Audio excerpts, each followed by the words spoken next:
Kristo amoso uduto ni msauru. Amoso mine fwana uru.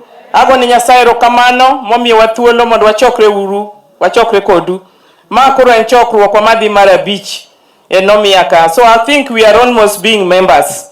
And I believe ni nitie jomose join. Akawo thuolo ni mondo agone waziri erokamano gi leadership mar the church. To an adwa wacho gimoro matin. Wach mar sako mowach kani.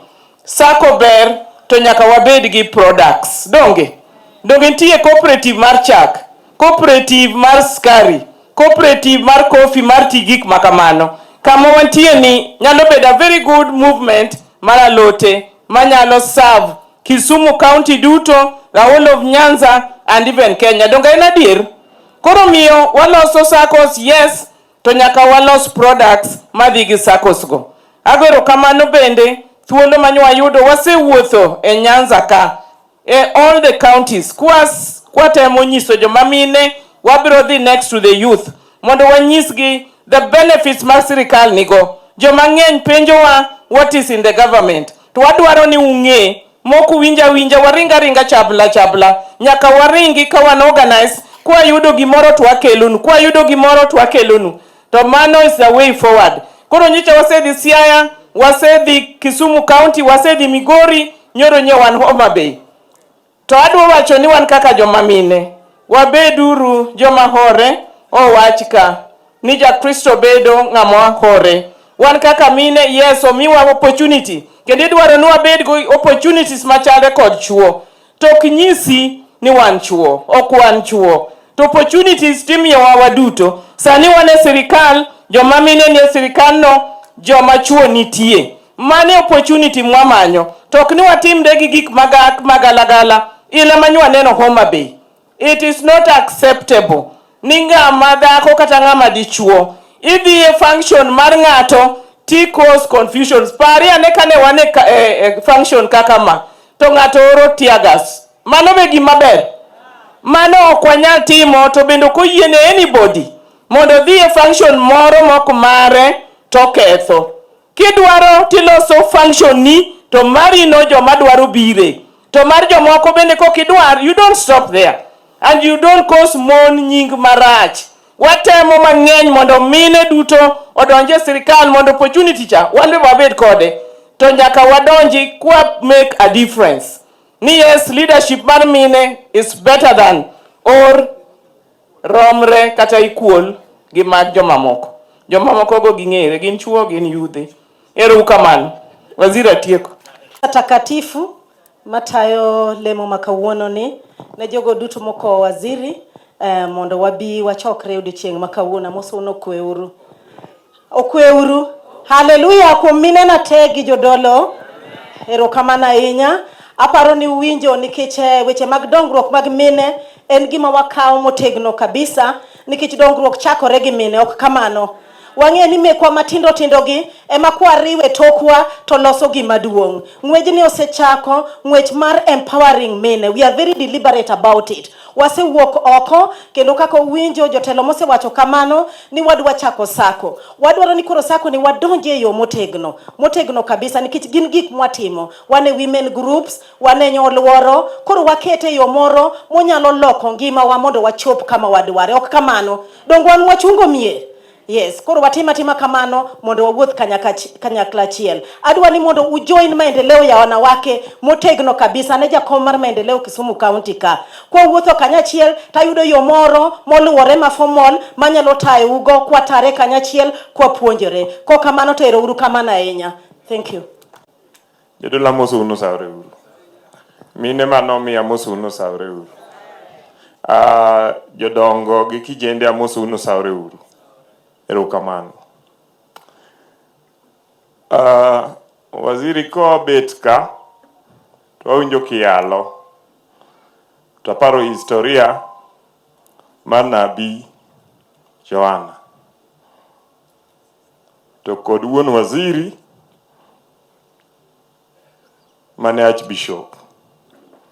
To historia no kana some to ninyis nan yudo ni wuon waziri ne wuon yotho kapodo ng'ama tin.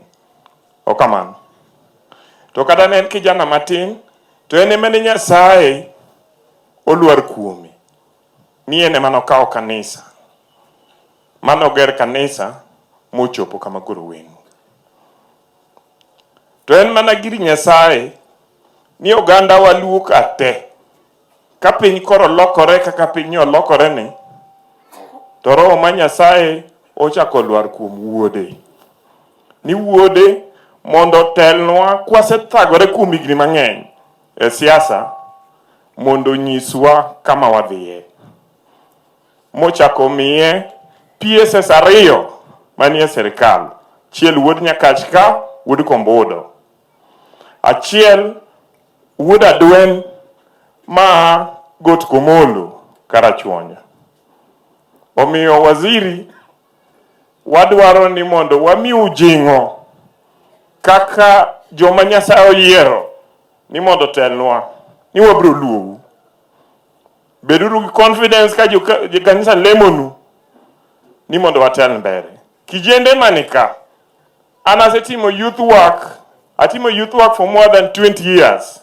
Chakre ka just 16 years old. Machopo 35 maweyo. I believe that the youth are the conscience of the society.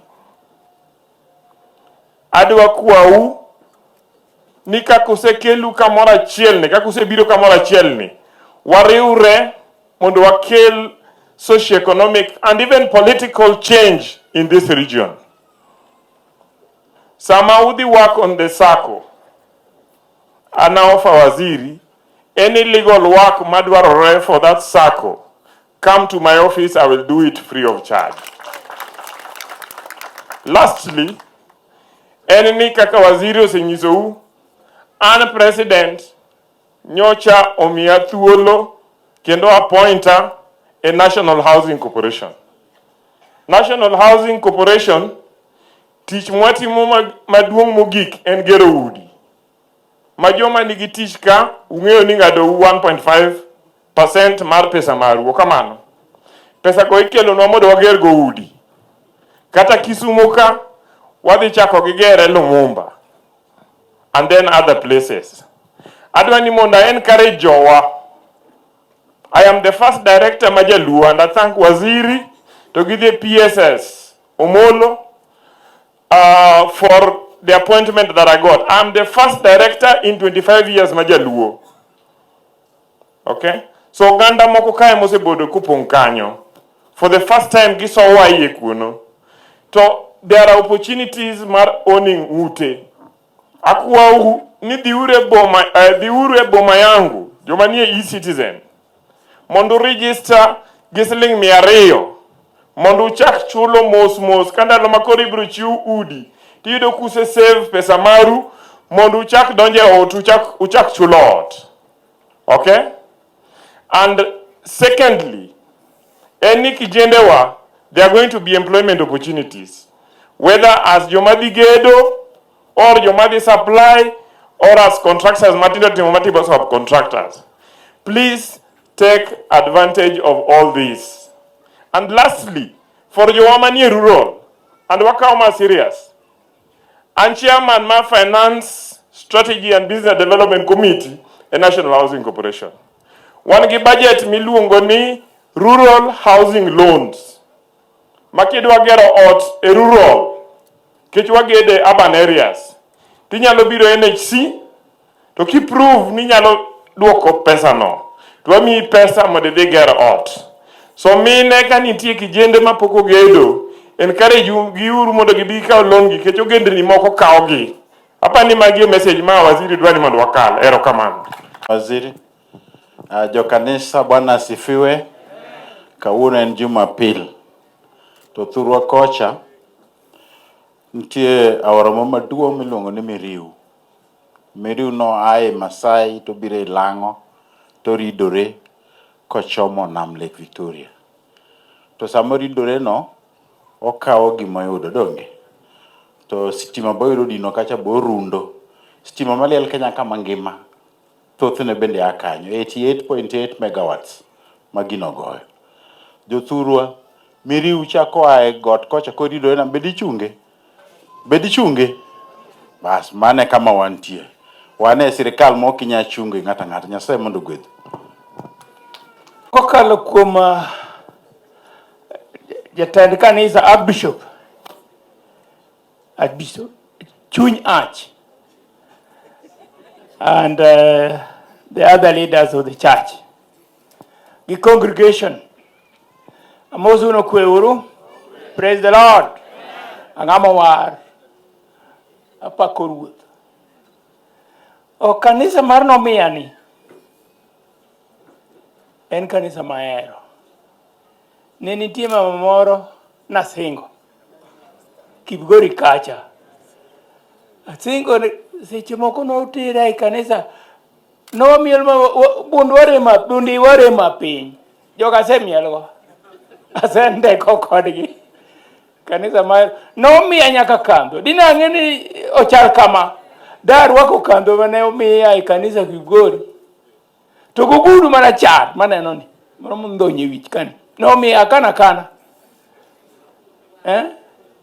obi oros jogi miel mamit to biwinjo kako yarka en yalo madonje chuny awinjo kenda ago maber chim chunya ago kama ber o waziri ne wan kodi ODM sanine sirikal. And we must appreciate ninga machielo bende nyalo telo. It does have to be na yecho kende ma nyalo telo. To sama ngama chielo no telo. Nitie deliverables mo nyalo kelo ne community. Nyaka appreciate ni deliverables mo wuok sirikal bende nyalo biro through lwet ngama chielo. It doesn't have to be lwet achiel nyaka chieng. Ka chieng mo lwet no ngadre to. Because dhano Nyasaye ochwe nigi ndalo ni. Nitie ndalo ma ko lwete no bo ng'adre. Omiyo waziri wan waungu.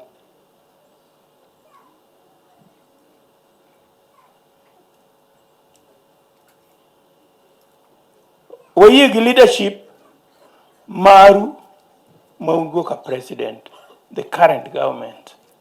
Sani Ruto president.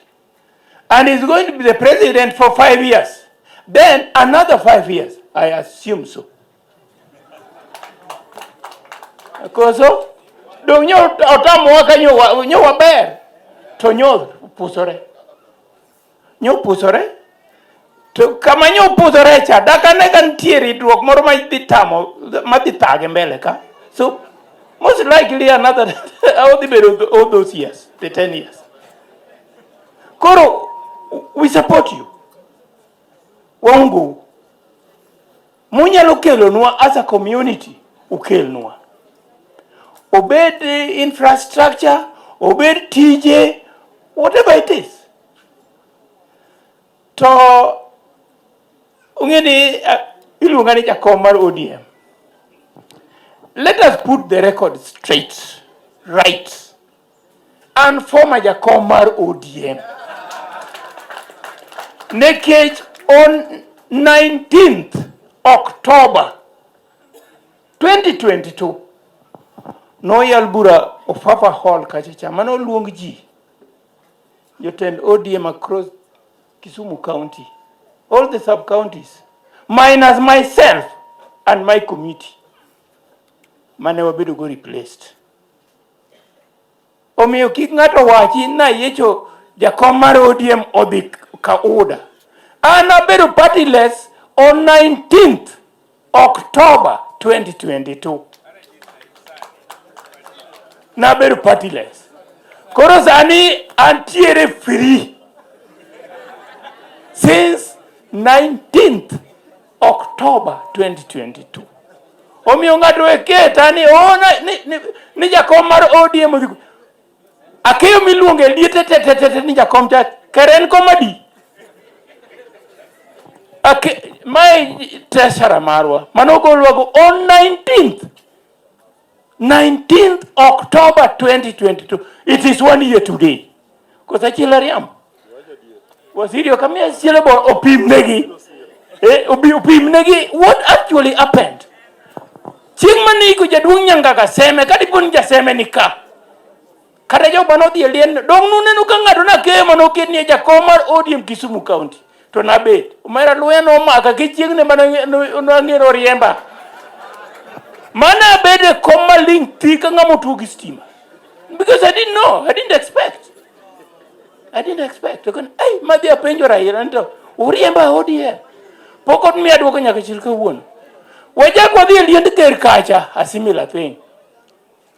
Koro miyo jok maketa social media na yejo jakom kene jakom odhi oyo no go like komo riemba party on 19th October 2022. Waziri yero kamano. Amoso uni opak Ruoth Yesu. Ne jotich Nyasaye te manitie Yesu opaki. Anto an janomiya kech nwabet piny gosiepna. To acho ni koro kochuno ni nyaka waleme din achiel. Tang'ado ne rieko ni an we mondo adhi nomiya indong' adong' ilem kanyo. Kech naneno ni en kobiro nomiya odhi metona mapiyo to pod anapisi. Ang'ado rieko maber. I want to address just 4 very critical issues. Jothurwa, untie? Secho chopo makoro nyaka wawach adier. Kendo nyaka wapim wach, nyaka wapor wach maber kaka oganda mar Joluo. Kapod an rawera, an a university. I remember being mobilized to fight for the introduction of multipartyism in Kenya. And we fought as a community, specifically as the Luo community. And those who are in the front lines of fighting for multi-party democracy in Kenya were our political leaders in Lowland. They are still alive. How can it be that we would fight for a space that we did not have any intention of enjoying? We are the ones who created this force that repealed Section 2A of the Constitution as a community. We were in the front lines for the introduction of multipartyism in Kenya. We lost a lot of people. We shed blood. Yawuot Luo waiko piny kaendi kagore ni mondo multipartyism obi e piny miluongo ni Kenya. Waiko lumpoko tikate elietegi. How comes Nisa Nika Jaluo do I enjoy the political space that we shed blood to create? Then it's an issue.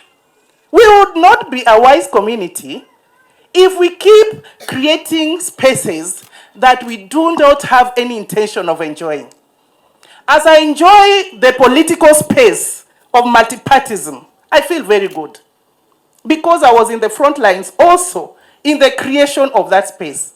Omiyo jok mawacho ni kidonje party machielo tinang'ami isiemo gibidhi gidoga ne a history mondo ging'i maber ni jomage manokelo multipartyism e Kenya en Jaluo.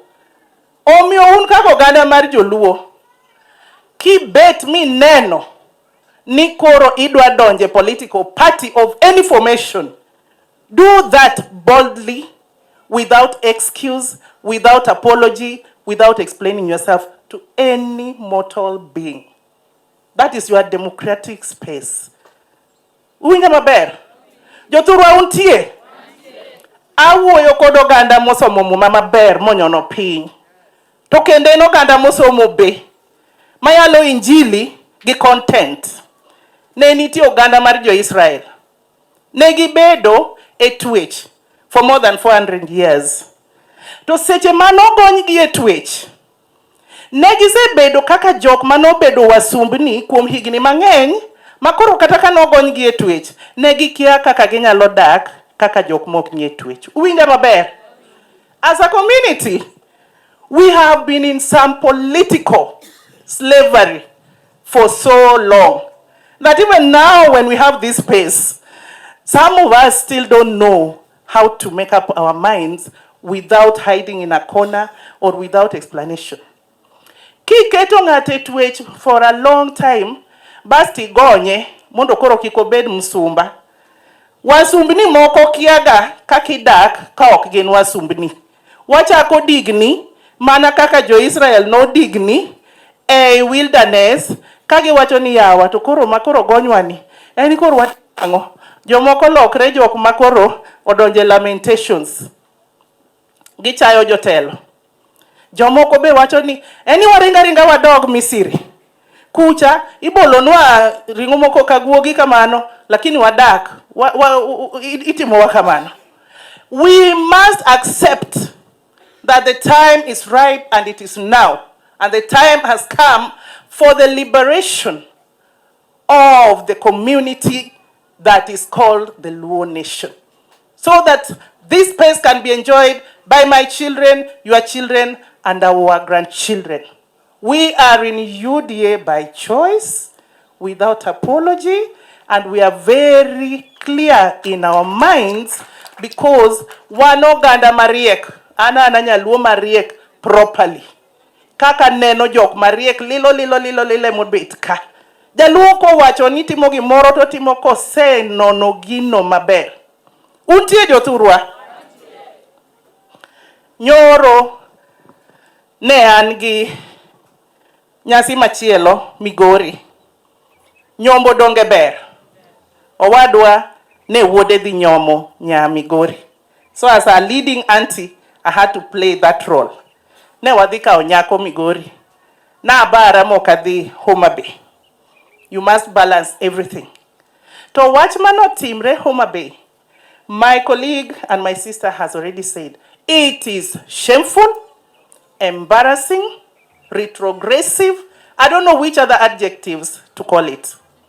Very primitive for anybody to think that we will be such a retrogressive community that gima wanyalo timo maber en ni okelnwa dongruok to intiji kaka jatelo en dhi kao nyithi mon weteni miyo gi pesa mo mathin gi changa gi siling 100 without reason ni dhi uru mondo go mine mobet kachaka mago to mine mambese mine gi ai gi kuong maonge korgi. Uwinja maber? So to the leadership of Homabay County, whoever was involved in that very, very shameful act, we are giving you back that shame, back to sender, in Jesus' name. Uwinjo jothurwa, sigana moro ne nitie e thurwa ka. Dawa onyisa go kapod atin. Ne nitie ng'at moro niluongo ni Nyamgodho Komare. Ung'e sigana no. Kamoro manasego kuro miluongo ni Homabay. Dichuogno ne chandre. No se kawe kaka ng'at maonge kore kata mbele. Mana kaka oganda mar Joluo koro wasebedo kwa chandre Kenya ka, ma oganda maneni mbele wasebedo ka koro chawa. Uwinja? To Nyamgodho chieng' moro nokwanyo hawi moro, dhako moro, nobiro modonje dalane. Dhako no ne en dhako moti. To mwandu no luo bang'e jadi mong'e sigand Nyamgodho. Dongu ng'e, samoro kony nyalo biro ni e yo mok ni par. Kaka oganda ne waparo for 60 years ni kony mabiro biro ni Joluo biro mana luo yorni tir. Dongu ng'e yo ma wawacho. Yorni ema kata an Ongoro chakre nyaka ne nyuola makoro an dhako nyaburi kama, yorni ema naluwo kang'e ni yorni ema dhi kelo konyruok nogandana. To pach Nyasaye bor molo pach dhano. Kamano aneno ka Nyasaye oporo ot machielo ma yo koro biro ne godo oganda mar Joluo. To ka ok wariek, ka wagalore, ka wabedo gi ng'iyo, to ok wabi neno gima Nyasaye timo. Wabro lokre kaka Nyamgodho, mit wabro bedo gi ng'iyo kuom ber ma Nyasaye kelonwa ni to wabro wito hawi kaka nyamgodho no wito hape mochako mi street dhako cha mikai manodonje dala ne cha machieng mano jok nowuok kodok e nam to gik moko te noluwo bang'e nyaka ka gwen. Be uwinjo gima wacho? Ng'euru ni sirkal manitiere ni onge kod apology kata ka gibiro ka. To sani gisewacho ni wadwa tiyo gi jo Luo. Kata nwamiyo gi kura marom go yieyo, gin ka gibiro to giting'o dongruok marom gi liech. To kapo ni ukete ng'iyo gi timbe mag mila to koda chai, to ginyala nyala dhi nyime magi lok tokgi magi we koda owetewa magi bugo tiendegi malichni nyaka ne nyuoli oseyier waziri mang'eny ndi to mana wudo waloni ema nyo yier to kao sirkal oting'e wiye odiedo kochiko godo mana jothurgi tir te en ng'at achiel kende. Bung'e ni wan gi waziri achiel kende kod PS achiel kende koso ariyo achiel gina miderma. Koro nyaka wabug tiend gima sirkal omiyowa gi dongruok mochimo wani telo irito to wabugo tiendgi gi nyasi ka warito telono maber seche duto te mondo ng'ama miyo ji telo cha owach ni kara kaendi ber ma oganda mamiyo achaka kawe mamani achaka kawe ng'ane achaka med jawa mobet kagi wadwa ni gibed like 10 times. Winja maber? Kao kamano an osenyisu ni luonga ni Elizabeth Ongoro, an ja siasa Nairobi, to sani wago siasa etie waziri ka mar UDA ni ne jodolo akwayou ni chieng' moro ubede gi paro moro mar bedo gi riwruok moro mar oganda duto ma kanise ma lemo e buoro, obed nomiya, obed joruwe, obed jo ro en ler, ro en fweny, all the ro beduru gi umbrella. Ne wasetimo uchunguzi ma wayudo ni un over 14 million people. Mano is a very strong team makubedo gi umbrella motel negi to koro sirikal yudo kaka engage kod wero kamano Nyasaye mondo gwedho. Aya, rokamana nya waziri ne dolo makawuono welo duto mobiro amosu ne mrembete. Afwane barika makiero Yesu. Aya nikech sa adwa wacho wich ariyo kende. Mokwongo adwa go erokamano ne kanisa. Momiyo wan kaka wuono molamo ne waziri marwa moganda Luo kawuono bende ne giteko manyalo loso.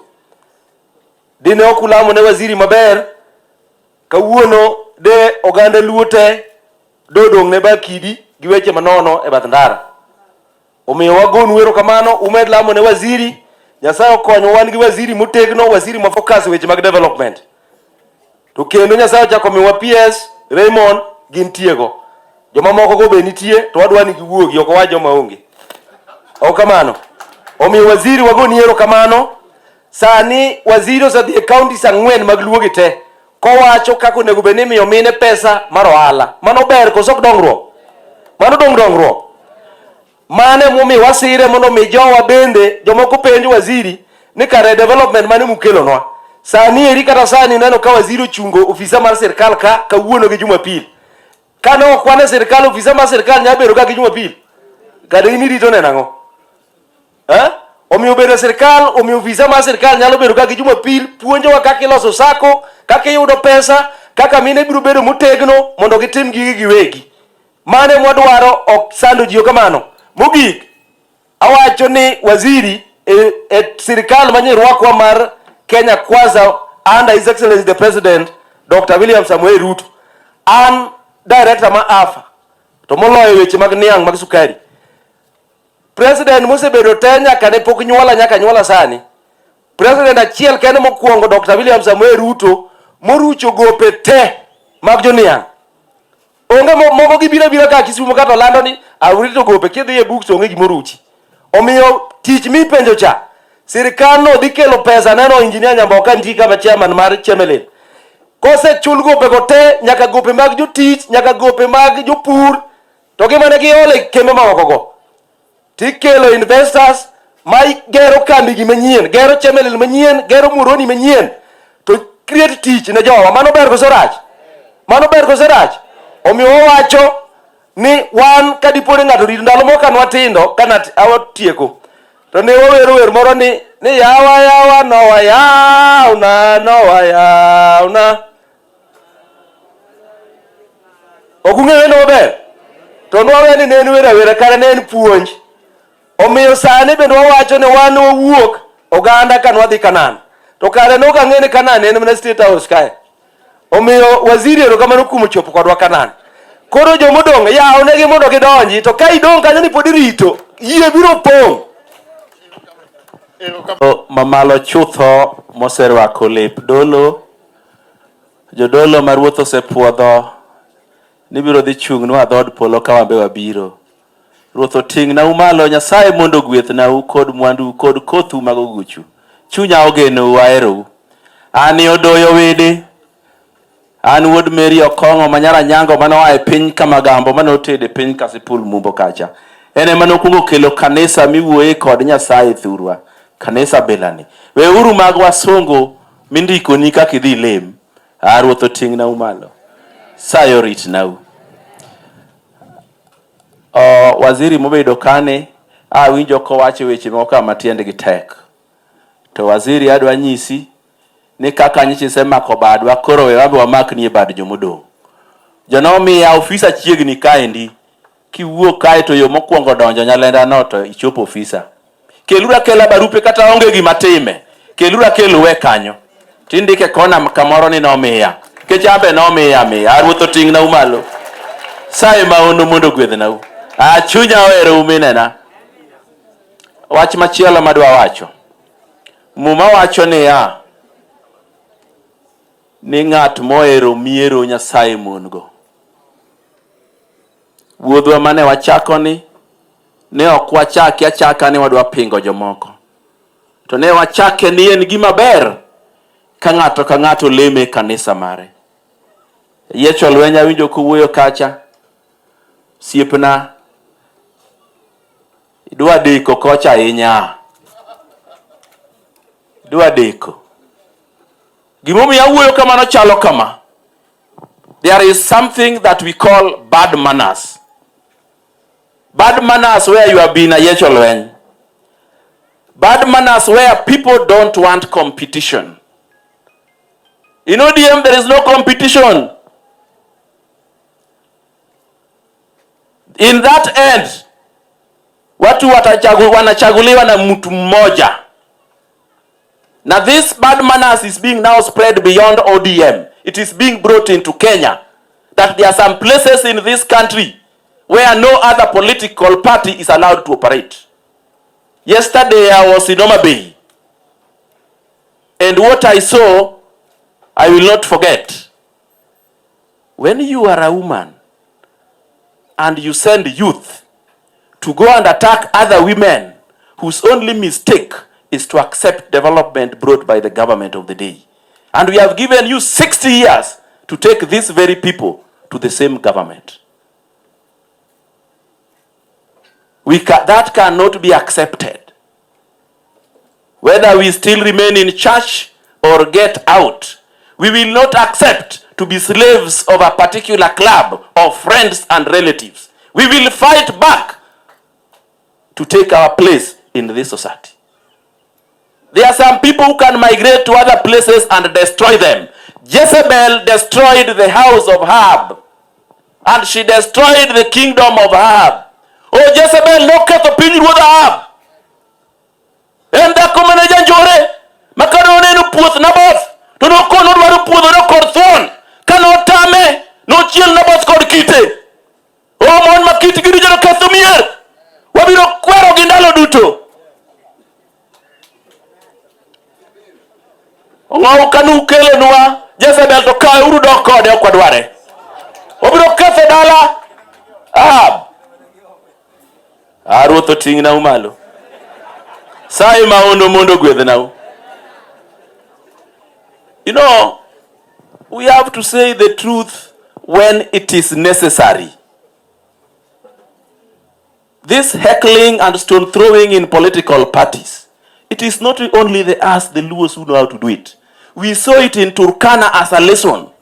That if you bring this heckling, stone throwing, and violence and intolerance in Luo land, it will spread everywhere and you will be consumed. We are in government and you cannot stop us. We control the instruments of violence if you want it. You are very lucky that President William Ruto is the man who he is. The man who relies on the truth. The man who is compassionate. Muma wacho ni ka Nyasaye omi teko mang'eny to ti kode maber, mane Ruto nopuonjore.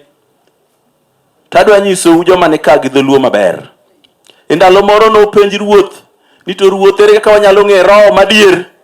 Ruoth nodwoko ni roho ing'e kod olemo monyago. Umbe kupenjo ni ere kaka wanyalo ng'e ni jasiasa wacho adier. Jasiasa ing'e kod olemo monyago. Gik mane osechikwa e party mar Ayiecho lweny ni onge mane osechopo kare. To mane William Ruto nochikowa ni Kabonyo Kanyagwal ibiro kele sikund rech, noduogo moketo. Nochikowa ni Fangano Island obiro dhiye mogere yo, nobiro mochopi. Nochikowa ni biro ger uri osiptal, nobiro moger. Nochikowa ni biro ger kuonde ma meli chung'e piny Luo ka, nobiro moger. Nochikowa ni Homabay kucho ibiro bi maklos kama imake rech maduong' ma sirikal osapot, nobiro motim. Gik ma Ruto nochiko nosetimo te, nikech gik ma dhano wacho kod dhoge ing'e ka gin adiera sama gitimore. Omiyo maru ni emiriambe. En eminyiso ni koro goura ga kura to wena kae to biro neno olemo gi wang'u. En eminyiso ni wang'u timo yiero moriere ka chopo to ji lal gi buge moko ei bel tiduogi kore ni wamiyo Ayiecho. Kia wamiyo ng'awa. Ka ok kamano, sae maondo mono gwedhna iting'na wudo walo ni malo, igwedhna go kod kothe mag oguche gi mwandu ne te. Sae maono pare. Achiel thin. Akwayo gi muolo kuom jodolo duto, Cardinal Bishop, Archbishop, Bishobe, gi jo kanisa moso uno kwe. Mokwongo doyo no wachnwa ni mondo wahore. Jaduong' Ayiecho lweny profesa en ng'a hore momiyo no budho kocha. Obe no luwa dieri gi jodongo wetene. Jaduong' warwaki gi chunywa duto kendo ang'e ni ng'ama ng'won. Nachako limi kapod athin kidogo. Mokwongo an iluonga no Wino Siaya. An nyakwara oro ndego manyamin ng'ong'a Kodima. Atlantic muluwo miluongo ni Raila molo ODINGA en watna, en owadwa gi dalawa kucho. Lakini kawuono nokonwa ni mondo wahore to wawinj wacho kamano. Koro wan gi River Jordan nika. Iluongo ne Liud nyakwar Owalo, nyakwar Prophet. En ema kidonjo kuome moteri kocha to dhoch rumo. Ok kamano. Omiyo akwayo ni kuom lemo ma kawuono walure Liud mondo wadhi kode kocha. Kama wadwaro mwahero ni en kama ber wasetemo to timre nadi otamore. Kapok awacho siasa, nyocha otera e school mipuonje gik matimre kae. Iluongo ni School of Mass Communication. Gin ema gipuonjo TV production, gin ema gipuonjo radio production, gipuonjo film production, gipuonjo fundi wa mitambo. Koro nwach atiye piny mar ministry mar waziri, Nairobi ing'e ni nitie skul achiel kende. Koro kendo wayawo skul moro Eldoret. Ting'e ni thurwa ka wadhier. Koro abiro wuoyo gi waziri mos kuom higa achiel man kuro no, mondo waziri obi okonya mondo wayaw skul Kisumu ka mapuonjo mass communication. Nikwa king'iyo kata TV sama news orumo ilando fundi wa mitambo okinyal neno nying Luo. Nwach Nairobi bor, nyithindo makorwagi wadwaro mondo skul obed machiegni ka waziri maginyalo wuotho to gidhi to gidok dala to gisomo. So wabro timo mano, and aparo ni mano emomiyo waziri gini notera kuro mondo wabwa puonj yowuoyigi. Mogik, akwayo gi muolo ni development ma president timo Nyanza oken ni mondo ji odonj e party ni. I want to speak in English. The development that the president is carrying out in Nyanza it's not just for people to join his party. It's only an intelligent person who can do that. Nyanza is unique. This is where we produce sugar. This is where we produce fish. And it is only Lake Victoria, not Lake Baringo or Naivasha, that connects us to Uganda, connects us to Tanzania, connects us to Rwanda and Burundi. And therefore, when we are doing the development, bringing ships, building ships here, it's something that should be seen that the government is looking for ways and means of creating employment and raising revenue. Because we are spending a lot of money importing sugar. So there's pressure on our currency, foreign currency, to import sugar. So what Akinongo have done to improve the sugar industry is simply going to help the government to create employment, ensure our people have money, and also ensure that our pressure on foreign exchange is brought down, and equally ensure that government gets enough taxes to run this country. Equally, that happens in Lake Victoria, where we are supposed to carry out business. And therefore, the development that is going on in this region is simply from an intelligent person who knows how to improve the economy of the country. And Elizabeth told us that we are a community that is very good in creating things, but very poor in implementation. And that came about with multi-party democracy that our people fought for, and devolution.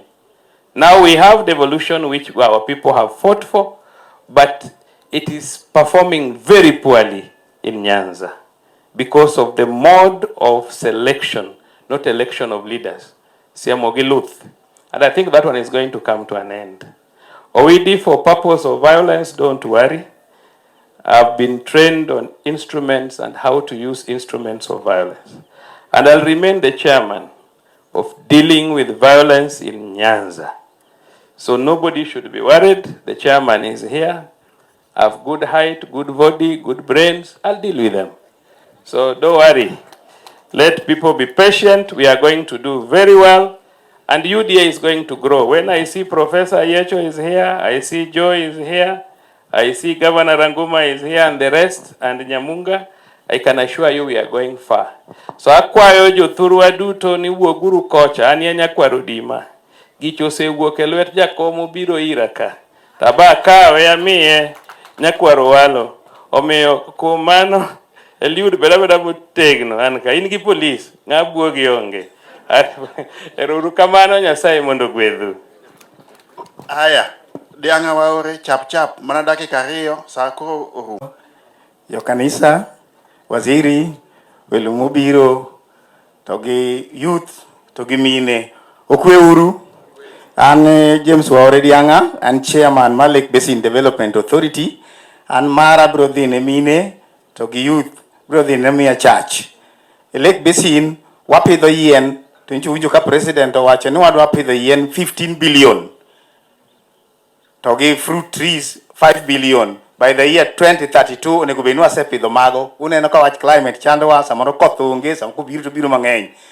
Wakwayo ni kaka jo nomiya un joma organized, un gi kanise, to un gi skunde be.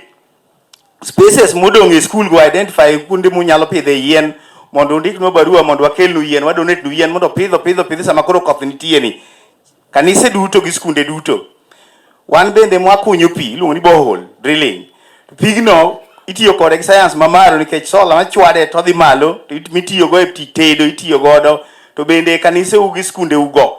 Unyalo yiero kona moko to utime gimiluongo ni ugere fish ponds to utime fish farming. Wan bende wan gi fingerlings, wanyalo kelonu to uchulowa, to ka ok uchulowa to ubro chulowa ndalo mana rech machwa makoro unyalo ng'iewo rech, uso rech e chiro. Mano joma timo fish farming, wan kod gi chance go. Wan bende wan gi rice mill, to wasiri gimoro timre ka king'iyo sugar industry, to king'iyo fish ka, to ni sugar lal dhi kuma dhiye, to rice bende ni ma Nyanza kama ipuro mang'eny gi, ni aedhe jo Uganda mang'iewo kata itero Mwea. To wan mills mo wan go Nyanza ka ni ok ti. Koro kata mar Lake Basin scandal nyodonje buro dhi e court, pod dhi yware ka pod yalo. Dwaher ni mondo ng'imano mondo ne joma sabotage gi en cartel moro mabor ma rech itero mana be central kucha, to sugar lal, to koro kiwuotho kamano to chache malich wiya koro ok ti kae. to koro mano nitie to moko kich be un organize mor kich bende wan gi dhiwa kucha wan gi industry ma pak mo kich pidhuru kich bende ma ogik mabiro kelo nu pesa mogik to dawach ni yal kaeri mane jo kanisa e wach mar andhoga mako or mwandu to gin giringo gilawo mwandu to kendo malokre Nyasaye ma kawuono to kaneno ka gine chwado jogo e yo makamano to kata kamwa betie ni kawacho ni nyim Nyasaye kata kamwa betie ni eri wasiri giri golo pesa mang'eny kabisa to diro nwa to return moro to okelie jomoko luwe to dhigo chuth ywak mang'eny nitie kane ko yalno akawo yalno ani mondo gigo mondo gol oko mondo wabed joma ler e ka dongruok be biro dhi nyime. Nyasaye oritu. Erokamano waziri kakadho kuom kanisa maler mosepidhowa gi chiemb chuny gi ji duto moyuoro. An Engineer John Nyamboka ane chairman ma Chemelil Sugar Company Board. Abiro ka mondo alem kodu. Waziri osiepna higni mang'eny. Wach sukari kama. Sani ang'eni jok moko modak e rural areas kuonde ma iye. Samoro wuotho mabor e kiyud sukari. Nengo be ni malo. Dwe mar 7 8 kane waloro factory chewa ma Western Kenya koni duto. Kech tiang' ne tin. Mondo tiang' odong be watim go ukarabati mag factories magwa. Jomose tieko kibos nyose tieko maintenance nyo gisechako. Wan be wadhi gi maintenance wabiro chako dwe manyien third week kanyo. Moroni we biro chako December. Former Western Province we biro chako next month kadhi rumo.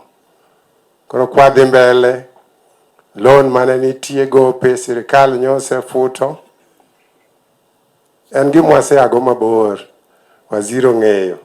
Wachako sere chon ka ker masani ne pok obedo ker to wagone erokamano nikech nyo kodonje kom to paro mowitonwa gopego. Koro wang'eni wabiro dhi maber. Kwasebedo maonge gope wabiro bedo credit worthy. Wanyalo kawo pesa matindo kagi kacha mwa improve go pidho niang' to gi maintain factories yuago. Investors wabiro attract wabiro kelo pesa mondo wa modernize go equipment machon moseti kata mok nyal toyo nwa niang' kaka dwarore mondo wadhi mbele tije biro bedo. Mane madwa na ashwau ni factory manolor go gibiro yepo gibiro dhi mbele okolor gi chuth. Erokamano waziri. Ye ni ye marangongo ye kalo ye ni ye marao ye ayo tingo malo walo mowuono gweng'wa ka ye kalo ye ni ye marao ma ye kalo. An iluonga ni mheshimiwa moluor ahinya Omondi Anyanga. Kato muklela an wuod nyatike mwalo nam wago boda ma Tanzania gi Uganda kikalo Lake Victoria. Waziri adowe machuok kendo ng'wona. Gima duogo ka chako ne kosemi tich kaka director, kaka chairman, kaka PS, kaka ng'o tiji no. If you have been given responsibility, kindly work. No coming back to the secretary to complain. Do your work. Number 2, jotich Nyasaye no wa okwai niki yie tirie badi mondo ng'ato nwang' tich. Ami one offer nikech ng'ena jatimo. Miya ng'ato achiel mosomo engineering and mi tich. Pamuru. Number 2. Mana kaka Elizabeth Ongoro no wacho ni let us call a spade, so you have to do it now. Dionge jolemo maun kage. Deo kulemo ne William Samoei Ruto daktari giri Rigathi Gachagua. Kadi chakulemne Raymond Omolo Gowalo majadalawa. Wan dikono wan mana gi Canada gi nyithindwa. Gidhi omo igi. Mago joma denyo. Negi wacho te. To chieng' moro achiel bang' lembu jaduong' Ruto kawo wuoyini to dhianye e mesa. Mitudo walo kawo kalam marateglo koro siemo ni odhianyo wedhe. Ni odhianyo muklela. Ni odhianyo wino. ni mitodhienya jogo tata gima extraordinary mapok notimore Nyanza ka. Ratego wan waonge nyadhi kendo waonge nyalo, wan wanyalo mna lemoni. Jothurwa, ka un kaka jolemo, lemeuru Dr. William Samoei Ruto, lomneuru Rigathi Gachagua, to kendo lemne Wuod Owalo kanyakla gi Raymond Omolo, mana kaka ne ng'ato wacho ni wan wagi piesa di achiel kende. That's the truth. Ng'amoero mony wembe mana en. Omiyo kwabi tugo ng'ata mobaba Wuod Owalo gi tong mofuo waburo nene gi wang'wa kubi we. Ng'ata mobaba Raymond gi tong mofuo ok wabi we, nikech mago are key figures e luo Nyanza ka. Maybe ok ing'eyo, atie sirkal, ana civil servant for 27 years. Abedo director ka Agriculture Finance Corporation. Abedo ka director kuom CDF board. Sani koro an chairman mar Kenya Nuclear Regulatory Authority. Kuvumilia kaka ne osewacha. Kenya madwaro gimoro nyaka ket Nyasaye mbele. Aleme Pentecostal Church Nairobi. Kiwa Nyasaye thenge, up to you. Mungu kwanza, nothing else. Omiyo Ratego nyaka ni kaw kom, wan wasedonjo omiya church te. Kendo kana jatike kocha alande. Kendo atimu mos nabiro modeko narwana rwadh kandho imondo unena ka chieng' rieny. Kaya para romo kandho no maeo. Uwinja? Kuneno ka jaduong' Eliud kelo waka, okelo waka mondo wanwang' chiemb chuny mar kanisa kendo mar Nyasaye. Omiyo wan wabiro bede kanisa ni gi kanisa mora mora tekni wacho no wach Nyasaye. To maduong' en kanisa mar Omiya Church ni. An gi dhaka achiel koro I don't intend to marry 3 or 4. Achiel no kero roma to ok mona bede kanisa ni. Abiro bede gi thuon. Omiyo jodala wa aweu ka wacho ni ya. Barabara oseriere tir kumonego waluwe luo Nyanza ka. Kudok kumwae. Nyis jogo ni there is need. Anwanu mondo register e UDA party. Nikech nyaka wabog tie wuoyni mondo jaduong' cha neno ni kumwae ji ochiele gi chielo mang'eny, ji odonje party mang'eny. Ka kamano Ratego, Nyasaye madriti. Erokamano. Moluor Cardinal Archbishops mag Omiya Church gi jo kanisa duto, Nyasaye ber kendo seche te. Erokamano waziri, ago erokamano mar budho ma kawuono ni. Kawuono abiro mondo ambe akony winjo empowerment programs ma wan go e thurwa ka mar luoka. An asebedo osiep kanisa ni. Ang'eyo ka Cardinal Archbishop owacho ni ne wagero skundni, dongruok ma kamago ne watimo e bwo bedo kanyakla gi jo Kristo. Agone Nyasaye erokamano ni kawuono wanyalo bet kama chal kama nikech dongruok mobiro. Dongruok ilawo jothurwa. Ilawe kata sirikal ma ok mari idhi donje mondo ibedie dongruok no.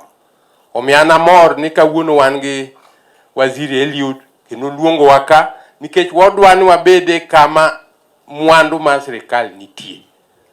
Mwandu ma sirikal en mwandu maduong' ma bende yako.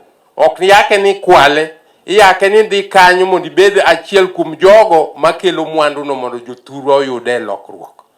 Ka wawuoyo empowerment ma mine, wawuoyo nikech wang'eyo ni thurwa ka wan chien. An sako ong'isu ni an matele sako e Kenya mangima. Te sako ni e thurwa ka mawa nogore piny te. Tang'eyo history mana mano chakore. Nikech sako be ochakore e piny Luo. To kochakore e piny Luo to ne en abused gi jotelo mandalo cha. Ochoko pesa iri jopiny to dhi ong'iyo go gik moko loke nyingi. Mago ema kelo dongruok marach e sako. Omiyo sako en gima ber nikech uriworu kaka oganda, to ubiro wuotho mabor kuloso dongruoku, uloko ngimau, ukelo pogruok e odu, ipuonjo nyithindi kendo iloso go gigi.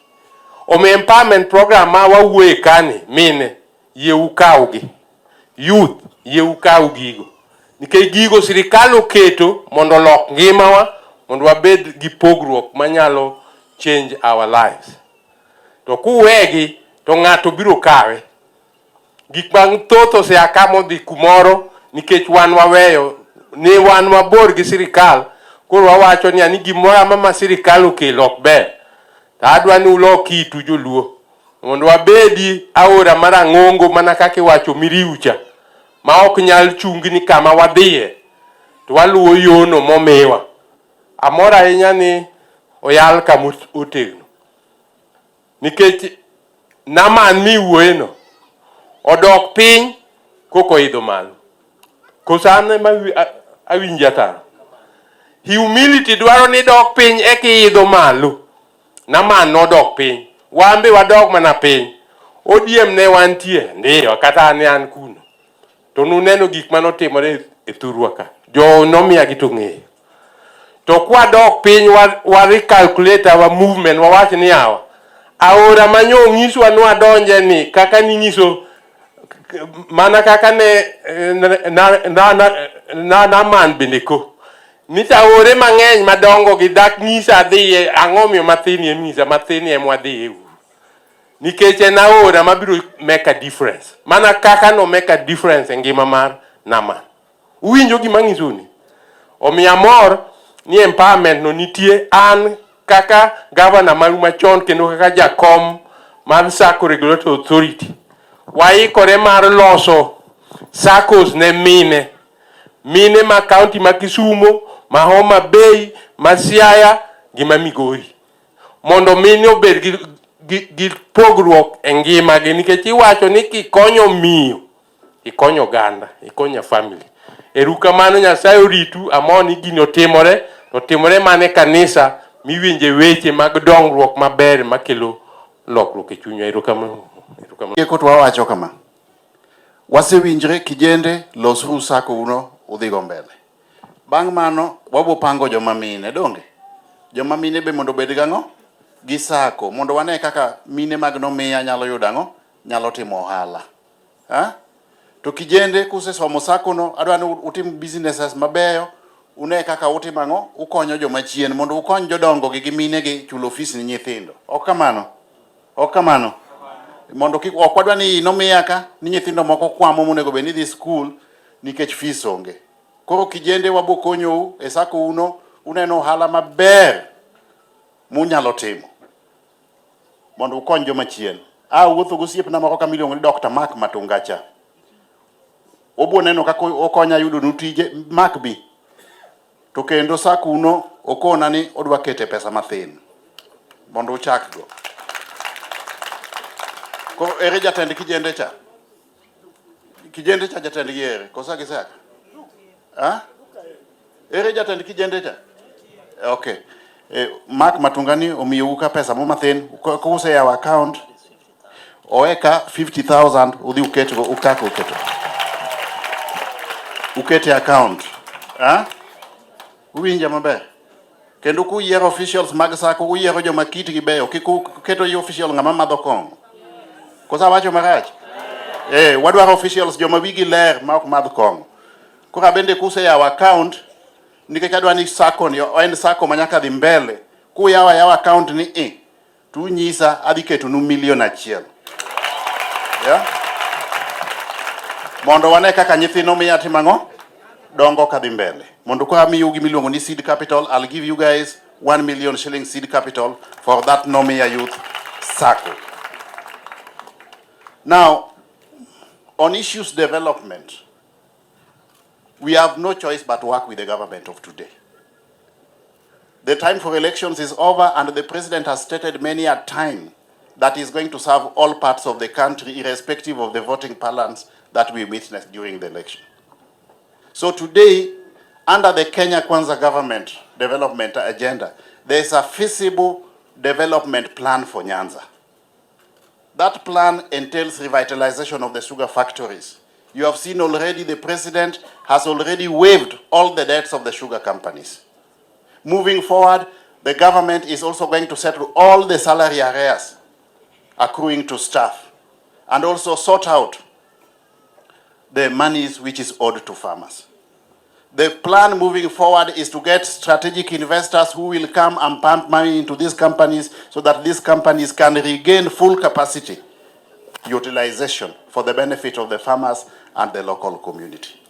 In the area of the fishing industry, the government has already gone ahead to start installation of fish landing sites. We are going to have fish landing sites in all the beaches in Nyanza, starting with Usenge there, Wichilum, Asembo Bay, Mihur, Homabay, Mbita. We are going to have fish landing sites so that we can have properly processed fish once the fish comes from the lake, and then we can directly export the fish from this region. And there are also plans to upgrade the airport here. That will facilitate transportation of cargo direct to overseas companies. The government has got a tangible plan for completing all the roads that had stalled. In Mbita, the other day, the president has commissioned the construction of the Mfangano Ring Road. That road also, for another road from Sindo going down, is also earmarked for construction. All the roads which are stalled in this region will be pursued to a logical conclusion. We already have last mile electricity connectivity in most of the constituencies in this region. Rarieda, that is work in progress. Game is almost complete. Suba, yeah. So let us work with this government. There is going to be no other government here in between as we wait for the next elections. We have to work with the government under the leadership of President Ruto because he's a father figure to the nation. He's a father figure to the nation. He's a symbol of unity. He's a father figure to the nation. You saw the number of development projects he commissioned when he was here, and he's going to come back again and again and again. Sasa, urwa komano ni wati urugi serikal. Wati urugi serikal, en serikal achiel. Okwadwa ng'iyo kaka ne yogo kura. En serikal achiel motel ne gi President William Ruto. Sani koro en mabul mo oimo ji duto te. Uwinja maber? Kanise duto te nie bwoye. Gima dwa ni utim kendo chieng' moro pangnwa uru lemo maduong' kabisa Nyanza ka. Moting'o kanisni duto te miwinji wacho ka. To waluongo President to biro lemo kodwa ka. Uwinja maber? Waluongo President to biro lemo kodwa ka. Watiuru gi sirikal ni, wanyisuru sirikal kido maber, pesa oluoro kama koko nitie. Koso, mondo kik wabed gi koko mang'eny mamiyo dongruok ringo. Kisumo ka kik wabed gi nying marach Kisumo mamiyo investors koro ok dwa kelo pesa Kisumo ka ya weche moko mag siasa mar ni ji dhi maandamano mago ok bi konyo wasani nikech maandamano kanitie weche to nyocho seket romo Bomas kucha ok iwacho weche go koro ok wadwa weche mag demonstration kijende mag nomiya kik ng'ato ketu e siasa mofuwo mag ni ji timo maandamano wan wadwa ni uchoma chama sirikal tir wane kaka wanyalo konyu e yor ohala wane kaka wanyalo konyu e yor tije komatele mar computer waboketo digital laboratories e ward ka ward Kenya mangima seche mwatimo mano kwa keto gi kuonde moko furwa ka be waketo gi skunde mag nomiya ka be waketo gi ka biro ka Cardinal Archbishop ano ka ngeni ma secondary nikech aneno kaka achalo Agalien University branch ma university mama seno te maka penjo tikona ni nomiya ka be wageru kanise mag nomiya be donge mondo wabeduru gi kanise mag nomiya to waluongo siepe wagi to konyo wagerango gero kanisa mago e weche mane an godo kawuono ng'ato kuodho na kama bete cha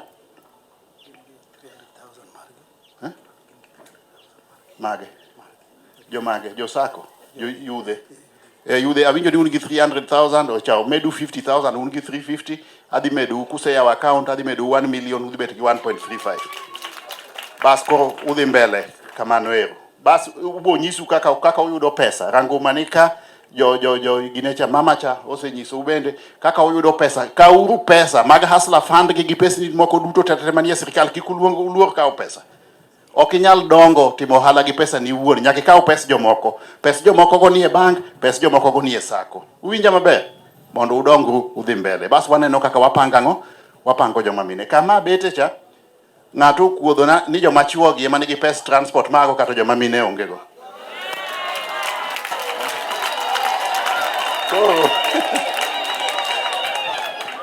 Koro nyaka we gimoro mathin ni joma ng'o? Mane joma mine. Lakini ng'eni jogi be ka okawe ni gimoro to ginyalo donjo na kuom Nyasaye. Koro awenu gimoro. Mama ne utimo chieng' mona awenu pesa to pesa ok opogre maber. Ng'ama notimo timno ne en ng'a? Mano tim marach kabisa. Give me 200. Give me 200,000. Koro Sami Bika. Aya.